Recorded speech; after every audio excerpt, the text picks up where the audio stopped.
décès causés par le Covid au Royaume-Uni a franchi le seuil le plus lourd en Europe, selon le gouvernement britannique.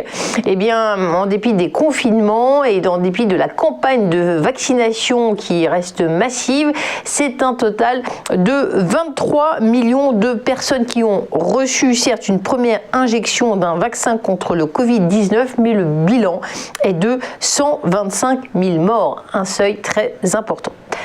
Le vaccin AstraZeneca suscite encore de la méfiance après sa suspension au Danemark, en Islande, en Norvège.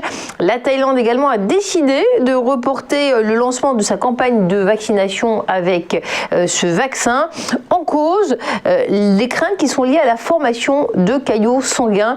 Le ministre de la Santé, Olivier Véran, hier, a minimisé cette inquiétude en disant qu'il y avait seulement 30 cas sur 5 millions de vaccinés en France, c'est très peu.